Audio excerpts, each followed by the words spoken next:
নতুন এলাকায় ছড়াতে শুরু করেছে লস অ্যাঞ্জেলেসের আগুন।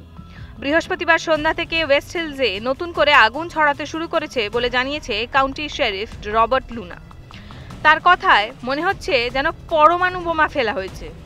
স্থানীয় প্রশাসন সূত্রে খবর, আগুন এত দ্রুত গতিতে ছড়াচ্ছে যে কয়েক ঘন্টায় 900 একর জমি নিশ্চিহ্ন হয়ে গিয়েছে। এ পর্যন্ত 10 জনের মৃত্যুর খবর পাওয়া গিয়েছে। স্থানীয় প্রশাসন সূত্রে খবর, প্যাসিফিক প্যালিসেডে 19,000 একর জমি পুড়ে ছাই হয়ে গিয়েছে। অন্যদিকে আল্টাডেনায় আগুনের গ্রাসে চলে গিয়েছে 13,000 একর জমি। এই দুই জায়গায় বসতি এলাকা আগুনের গ্রাসে চলে যাওয়ায় 10,000-এরও বেশি মানুষ গৃহহীন হয়ে গিয়েছেন। গত কয়েকদিন ধরে জ্বলতে থাকা ক্যালিফোর্নিয়ার আগুন সংকটকে নিয়ন্ত্রণে আনতে শেষমেশ ন্যাশনাল গার্ডকে ডাকা হয়েছে। লস অ্যাঞ্জেলেসের সবচেয়ে ক্ষতিগ্রস্ত এলাকা হলো প্যাসিফিক প্যালিসেড এবং আল্টাডেনা। এখানে প্যারিস হিলটন, অ্যান্থনি হপকিন্স, বিলি ক্রিস্টালের মতো বহু হলিউড তারকার বাসভবন রয়েছে। সেগুলিও আগুনের গ্রাসে চলে গিয়েছে। 1,80,000 বাসিন্দাকে উদ্ধার করা হয়েছে। লস অ্যাঞ্জেলেসের মেয়র ক্যারেন ব্যাস জানিয়েছেন, এটি নজিরবিহীন ঘটনা। এরকম আগে কোনো দিন দেখেননি। চারদিকে শুধু আগুন আর আগুন। নতুন নতুন এলাকায় ক্রমশ ছড়িয়ে পড়ছে সেই আগুন। দমকল কর্মীরা নিরন্তর চেষ্টা চালিয়ে যাচ্ছেন, কিন্তু আগুনের রূপ আরও ভয়াবহ হয়ে উঠছে। সবচেয়ে বেশি ক্ষতিগ্রস্ত হয়েছে প্যালিসেডস, আল্টাডেনা, প্যাসাডেনা এলাকা। দক্ষিণ ক্যালিফোর্নিয়ায় মোট ক্ষতিগ্রস্ত হয়েছে অন্তত 3 লক্ষ ঘরবাড়ি।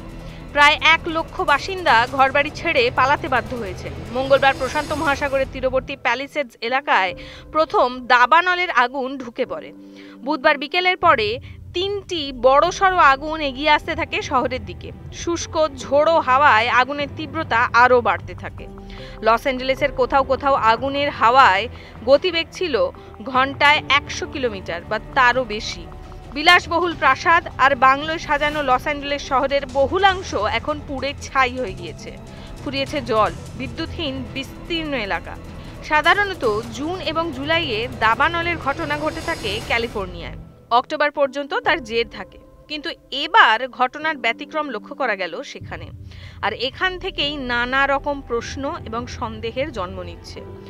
এখনও আগুন লাগার উৎস খুঁজে পাওয়া যায়নি। দক্ষিণ ক্যালিফোর্নিয়ায় গত কয়েক মাস ধরে বৃষ্টির কোনো দেখা নেই, ফলে রুক্ষ এবং শুষ্ক আবহাওয়া সেখানে। আমেরিকার খরা বিষয়ক দফতর জানিয়েছে, এবছর ক্যালিফোর্নিয়ায় 60% অঞ্চল খরা প্রভাবিত। গত বছর যা ছিল 4%-এরও কম। এই রুক্ষ আবহাওয়াই কি দাবানলের কারণ? সেই সম্ভাবনাও খতিয়ে দেখা হচ্ছে। এরকম আরও নানান খবর জানতে চোখ রাখুন নিউজ 18 বাংলার ডিজিটালে।